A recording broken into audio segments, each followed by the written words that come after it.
Good afternoon, everyone. We are joined this afternoon for our Green Festival session by Violet Millington Ackroyd, who is working with DEFRA, and she is in conversation with Beka Kimberley, who is one of the careers consultant team here.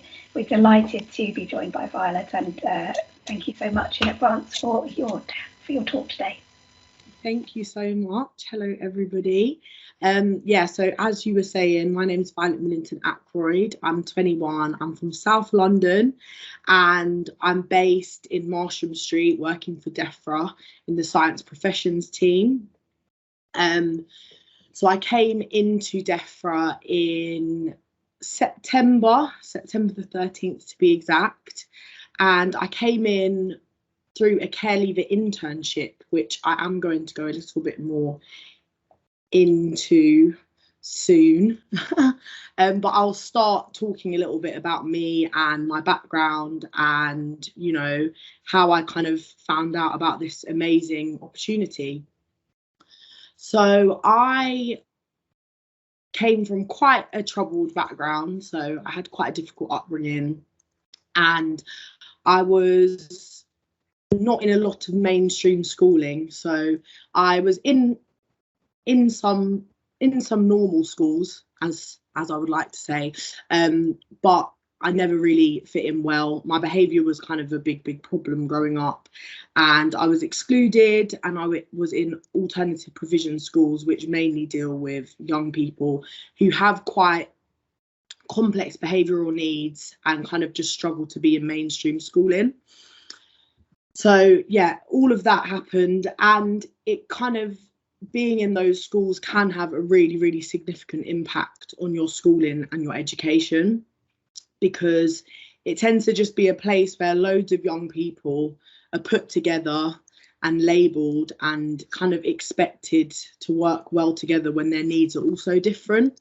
So that was really difficult, and you know, I still managed to get qualifications, partly because in some of the schools that I was in, there were kind of teachers that strive for their young people a little bit more than others. So I did manage to get some qualifications, nothing too special. Did my English, did my maths, but within those type of schools, there wasn't much, you know, we didn't do science, we didn't do music, we didn't do stuff that most other young people had the opportunity to do in sort of larger school settings, because there just weren't the facilities or the funding. So during those times, I then got taken into care. So I was in foster care, I was in residential units, and I moved up north, and again was in another alternative provision school. And when I say PRU, that stands for pupil referral unit. So a lot of challenging behaviour. And the thing is, I was always very like bright and very articulate, and I just didn't have that ability to be very academic, probably because I was always distracted, and obviously I have ADHD and other mental health issues to kind of make it a little bit harder for me than other students. So that was, yeah, they were some of the challenges that I faced. I came back to London, so this was in between about the ages of 12 and 16, and I came back to London and I studied special effects and theatrical makeup, so obviously very different to what I'm doing now.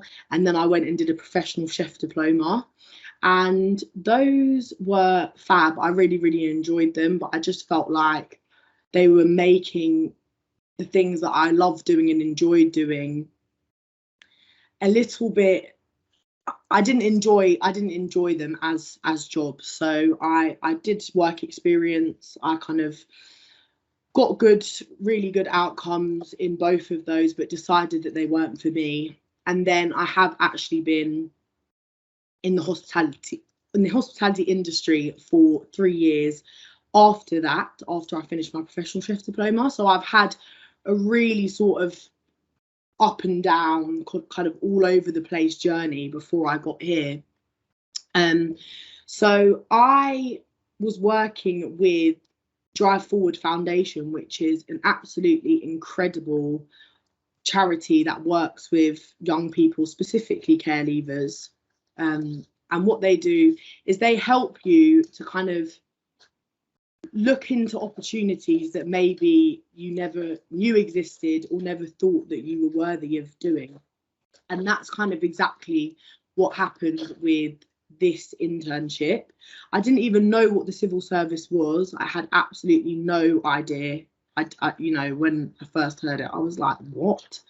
And even once I started looking into the kind of roles within the civil service, even though there's such an extensive amount of, you know, different departments, I was kind of like, I don't have the qualifications. I'm not built for this type of work, you know. They're not going to want me. I'm not going to bring anything to this work. Yeah, I didn't really see a place for me. So they kind of brought it up and put out this almost advert saying, you know, we've got this internship, and I was like, not for me, I don't think. And the person that I was working with at that time was really kind of, come on, Violet, I really think this would be fab for you, looking at kind of more of a long-term career and just a real push in a different direction, but a good direction. And I think at that time I really needed some stability, and I think that's what this job has offered me. It's completely different to what I would have ever expected to be doing at 21, you know, but I'm doing it and I'm loving it.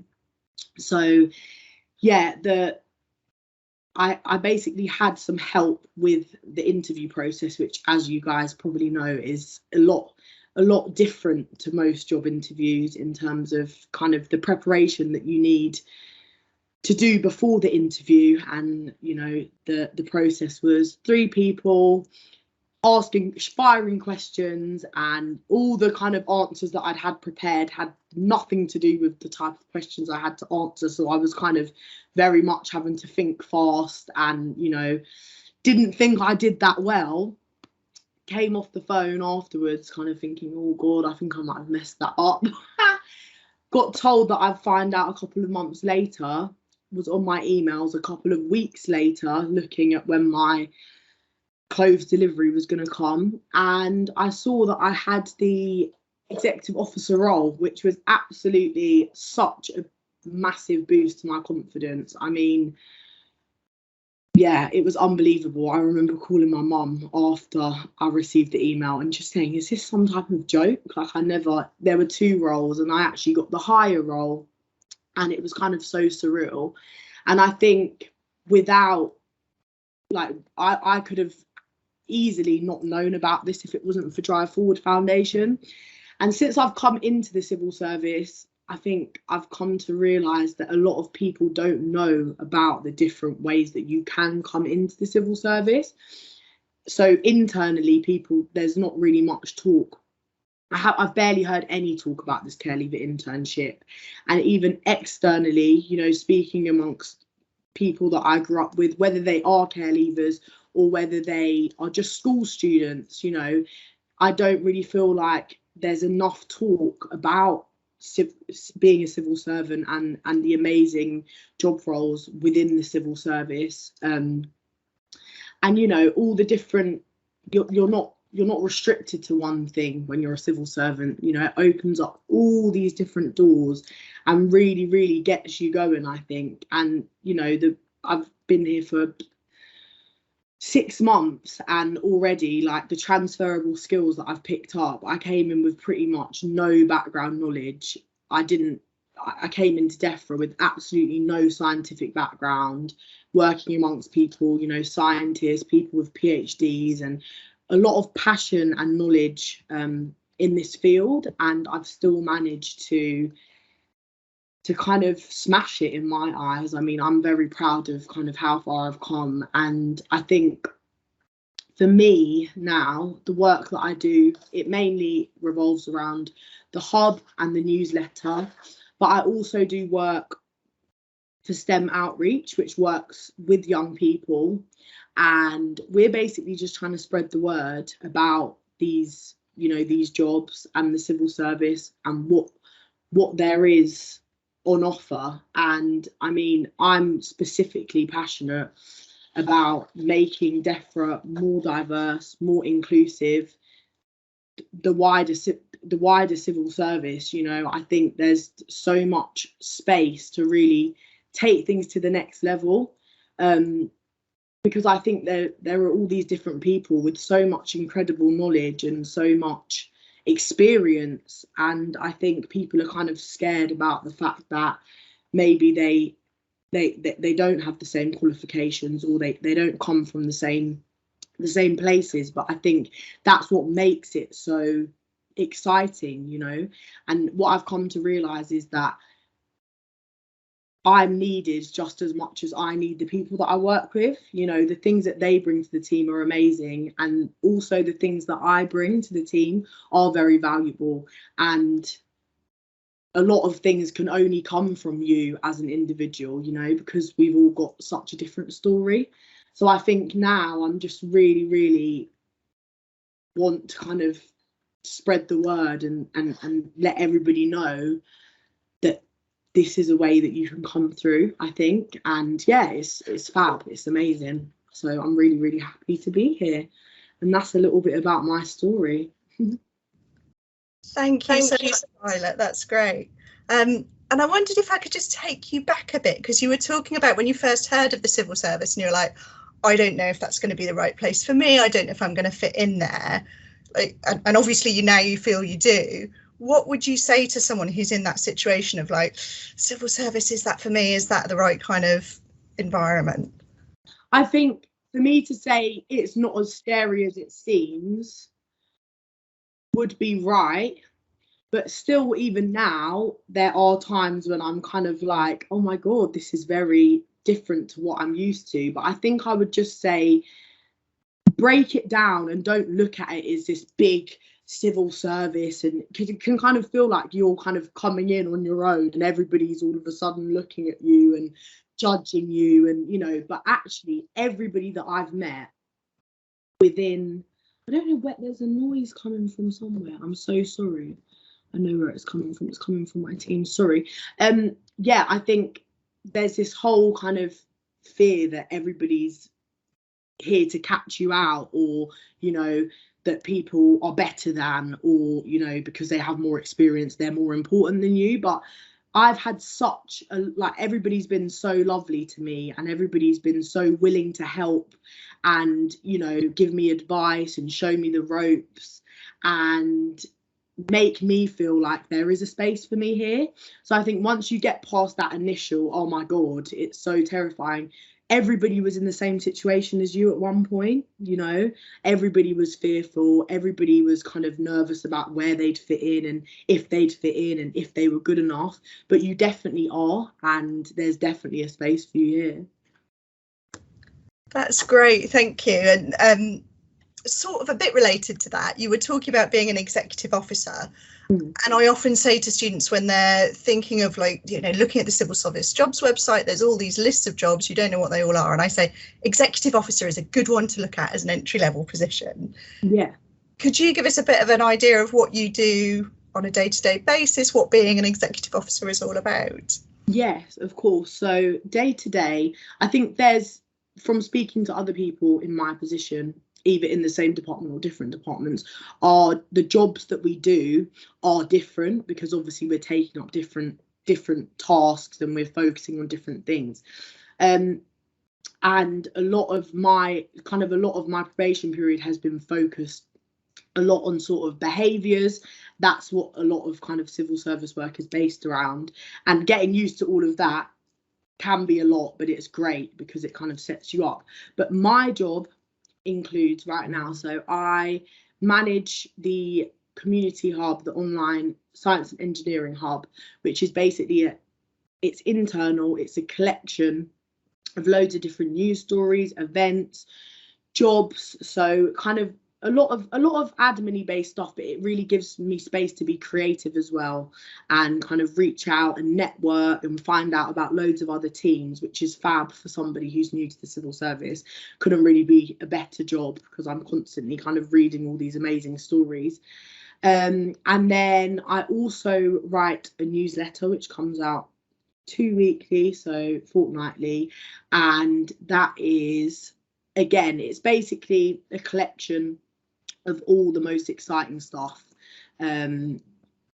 that's been happening in DEFRA. It's all got a science and engineering focus, and people can obviously contribute to that as well, send in stuff that they think will help, which is fab.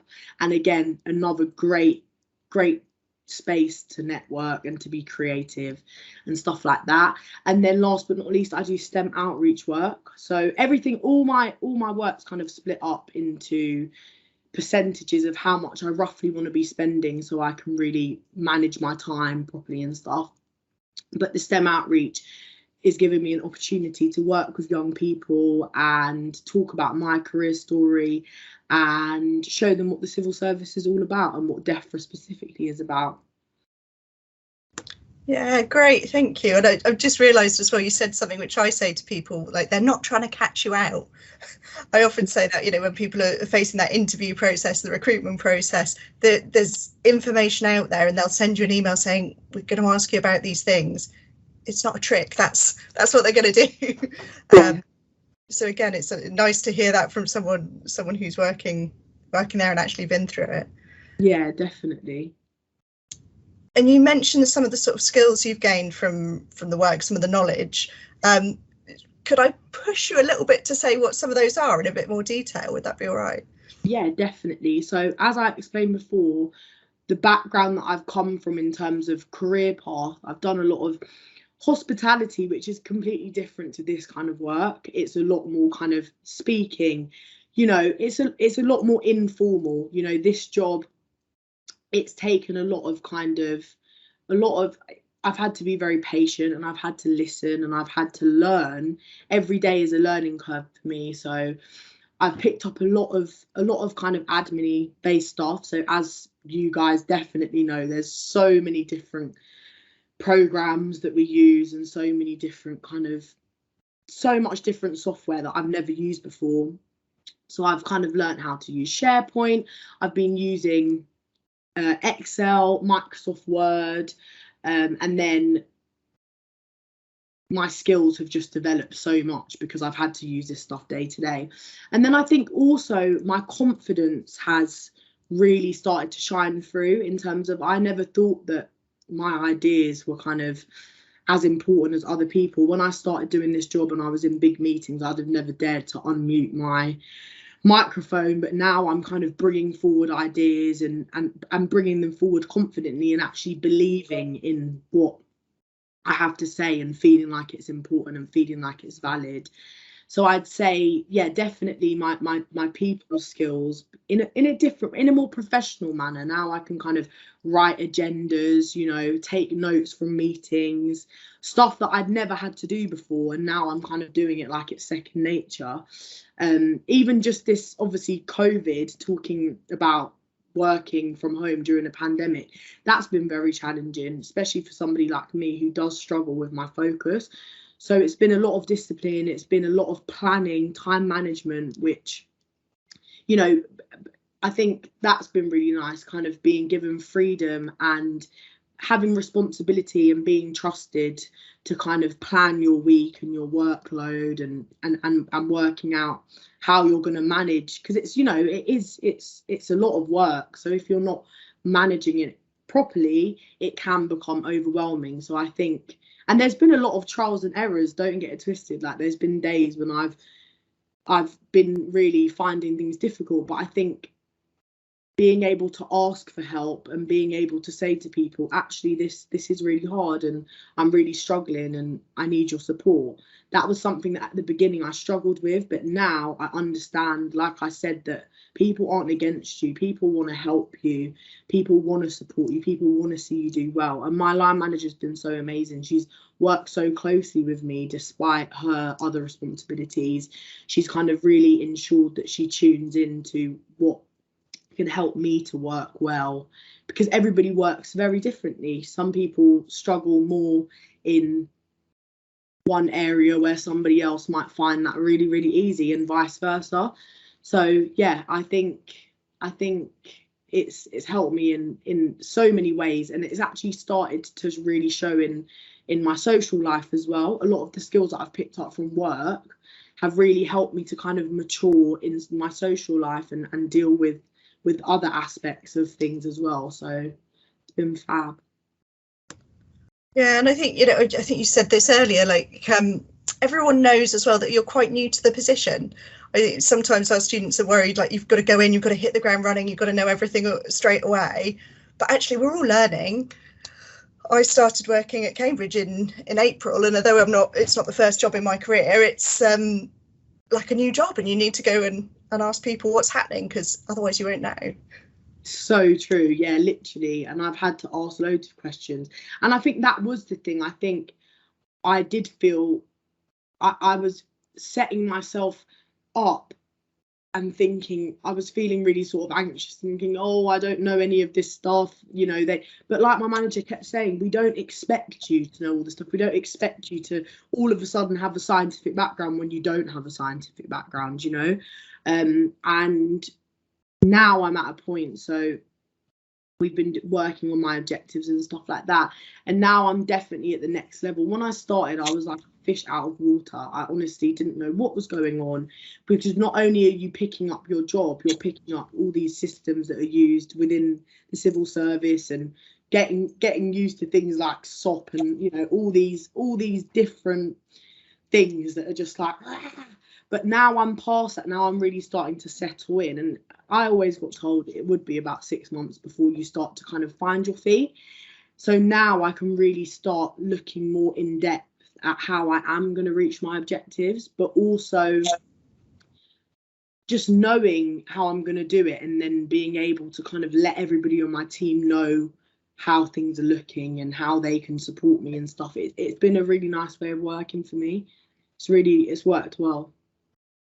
Right, and we're nearly at the end of our time, but if I was to finish, sorry for a slightly cheesy one, but if you had some tips for people either who are about to go into that recruitment process, or maybe first few weeks of a new job when they're feeling really lost and overwhelmed, what would your final advice be? I think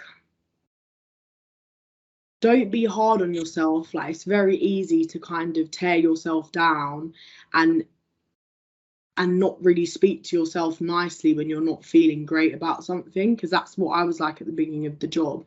I think just be really kind. I think the self-care, I know it sounds cliche, but self-care when you're starting a new job and like going into something new, just ensuring you're getting, like someone like me, I kind of struggle with sleep and I struggle with organisation, making sure that you've got all of that stuff set up to make it as smooth as possible, if you get what I mean.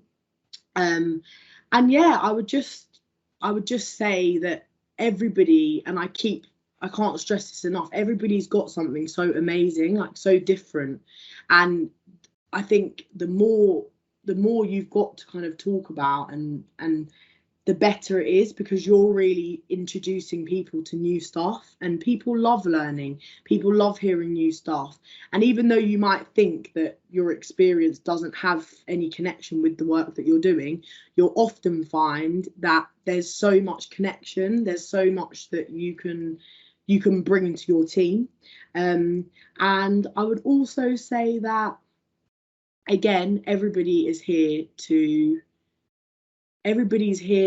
support you, and you know, people are happy to answer questions. It's very unlikely that people aren't going to help you when you ask for help. So just be honest. Don't let it get to a stage where you feel so overwhelmed without kind of reaching out, because it can be really easy to just suppress, and before you know it, you're kind of under all of this. You know, it's better to try and be vocal, even though it's very hard, to try and be vocal about where you're struggling, and, you know, ask your friends for support, ask your family for support, ask your colleagues for support. Like, everybody's there to help usually.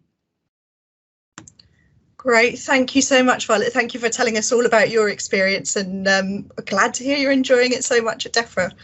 Thank you so much.